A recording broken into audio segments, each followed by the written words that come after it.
বিসমিল্লাহির রহমানির রহিম। প্রিয় সাংবাদিক বৃন্দ, আপনাদেরকে পবিত্র জুমার মোবারকের শুভেচ্ছা জানাচ্ছি এবং আপনাদের সকলের প্রতি আমি কৃতজ্ঞতা জ্ঞাপন করছি। এখনো আমাদের আনুষ্ঠানিক প্রচারণা কিন্তু শুরু হয়নি।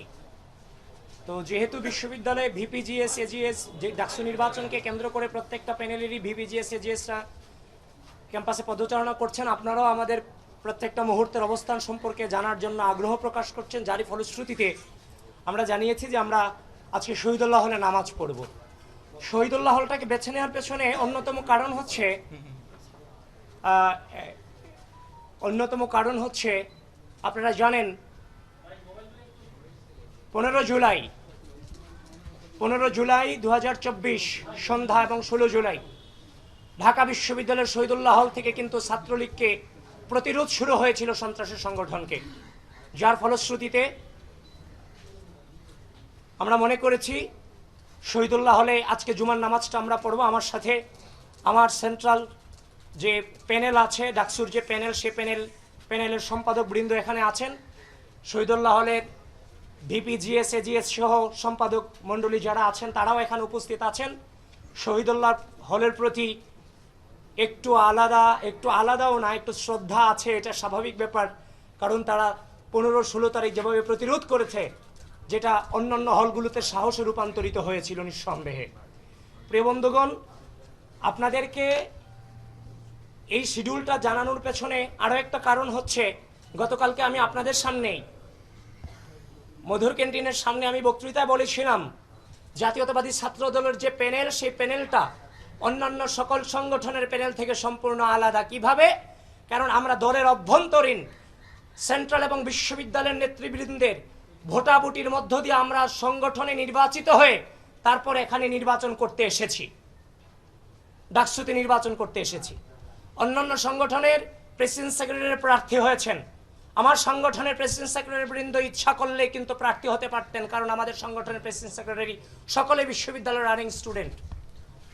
কিন্তু বিশ্ববিদ্যালয়ের শিক্ষার্থী এবং বিশ্ববিদ্যালয়ের পরিবেশের আকাঙ্ক্ষা এবং চাহিদা অনুযায়ী যাদেরকে দেওয়াটা বিশ্ববিদ্যালয়ের শিক্ষার্থীদের চাহিদা ছিল, তারা তাদেরকে সামনে এগিয়ে দিয়েছেন এবং সেটা ভোটাভুটির মাধ্যমে, নির্বাচনের মাধ্যমে। আমি সেটা বলেছি।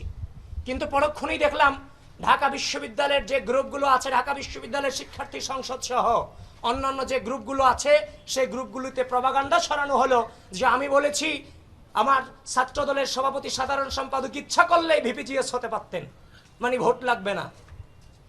এই যে এই ধরনের যে উদ্দেশ্য প্রণোদিত প্রপাগান্ডা, এটা কিন্তু বিশ্ববিদ্যালয় পরিবেশের জন্য নিঃসন্দেহে নির্বাচনের জন্য হুমকি স্বরূপ।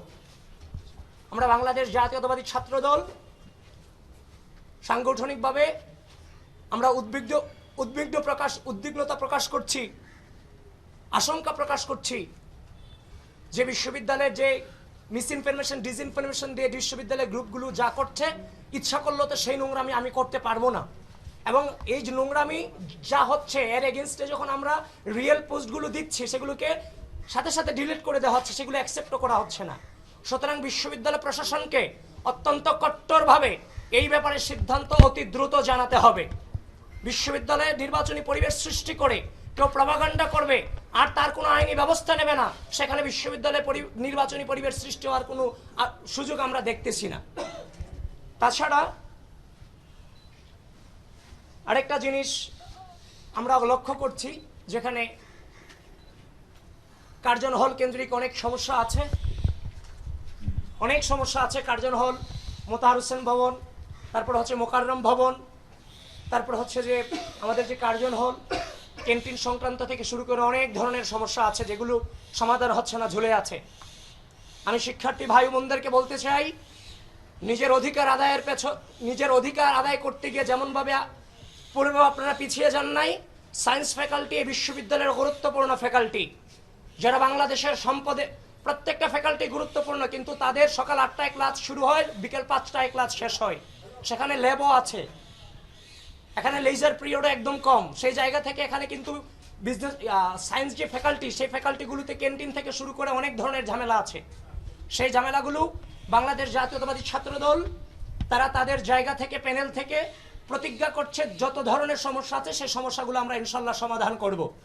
এখনো আনুষ্ঠানিক নির্বাচনী প্রচারণা শুরু হয়নি। যে সমস্যাগুলো কথা আমরা বলে গেলাম, যে বিশ্ববিদ্যালয়ের নিরাপত্তা সংক্রান্ত যে সমস্যাগুলো, মিস ইনফরমেশন, ডিসইনফরমেশন যেগুলো ছড়াচ্ছে বিভিন্ন যে প্রপাগান্ডা বাহিনী, এগুলোকে বিশ্ববিদ্যালয় প্রশাসন খুব দ্রুততম সময়ে এগুলোকে বন্ধ করতে হবে। আপনাদের সকলকে ধন্যবাদ। ঠিক আছে, থ্যাংক ইউ। আপনারা সকলে আমাদের জন্য দোয়াতে রাখবেন, পাশে থাকবেন। আর আপনাদের মধ্য দিয়ে বিশ্ববিদ্যালয়ের আপনাদের মধ্য দিয়ে আমি শেষ কথা, বিশ্ববিদ্যালয়ের সকল ঘরানার, সকল মতের, সকল পথের প্রার্থী এবং ভোটার যারা আছেন সকলকে আমি আহ্বান করছি। হাসিনা চলে গেছে, একটি দীর্ঘ সময় এই ঢাকা বিশ্ববিদ্যালয়ে মানবতার জীবনযাপন আমরা করেছি। ছাত্রলীগ ছাড়া জীবনের কোনো মূল্যায়ন ছিল না, শিক্ষার্থীর কোনো মূল্যায়ন ছিল না। আমরা কিন্তু সেখান থেকে বেরিয়ে গেছি। 5 আগস্ট পরবর্তী সময়ে আমি আপনাদের মিডিয়াকে সাক্ষী রেখে বলছি, আমি আপনাদেরকে প্রশ্ন করছি, 5 আগস্ট পরবর্তী সময়ে প্রত্যেকটা ক্যাম্পাসে কারা কারা প্রপাগান্ডা ছড়িয়েছে, কারা বিভিন্ন সংগঠনগুলোকে রাজনীতি নিষিদ্ধের নামে নানান ধরনের মব তৈরি করেছে, আপনারাই কিন্তু জানেন। ঢাকা বিশ্ববিদ্যালয়ের সাধারণ শিক্ষার্থীরা এগুলো জানে। ঢাকা বিশ্ববিদ্যালয়ের সাধারণ শিক্ষার্থীদেরকে বলছি, আপনারাই সেগুলো বিচার বিশ্লেষণ করবেন। কারা 5 আগস্ট পরবর্তী সময়ে শ্রদ্ধা, স্নেহ, সহনশীলতা, সহমর্মিতাকে বৃদ্ধাঙ্গুলি দেখিয়ে বারবার কারা বিশ্ববিদ্যালয়ের মাটিতে সংঘর্ষ বাঁধানোর চেষ্টা করেছে এবং কি বিশৃঙ্খল পরিস্থিতি সৃষ্টি করার চেষ্টা করেছে। শুধুমাত্র আমি বলবো, ওপেনলি বলার প্রয়োজন নেই, আপনি আপনার বিবেককে প্রশ্ন করেন, আপনি উত্তর পেয়ে যাবেন। সুতরাং যারা বিশৃঙ্খলা সৃষ্টি করতে চায়, আমি আপনাদের সকলকে উদাত্ত আহ্বান জানাচ্ছি, ঢাকা বিশ্ববিদ্যালয়ের মাটিতে ছাত্র রাজনীতি কিংবা আমাদের প্রত্যেকের অবস্থান হবে শ্রদ্ধা এবং স্নেহের সমন্বয়। আমাদের টার্গেট থাকবে একটাই, পড়াশোনা, গবেষণা, সহশিক্ষা, ব্যক্তিত্ব সম্পন্ন এবং দেশপ্রেমিক হিসেবে গড়ে তোলা। এজন্য সকলকে আহ্বান করছি, কেউ কারু পিছনে না লেগে ওপেনলি রাজনীতি করেন, আপনার প্রতিপক্ষকে রাজনৈতিকভাবে মোকাবেলা করেন।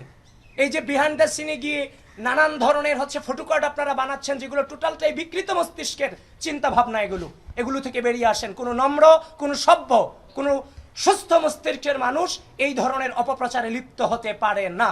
এখন আপনারা কি আসলে সুস্থ মস্তিষ্কের নাকি অন্য কোনো মস্তিষ্কের, সেটা আপনারাই বিবেচনা করে নেবেন যারা এই কাজগুলো করছেন। আপনাদের সকলকে ধন্যবাদ।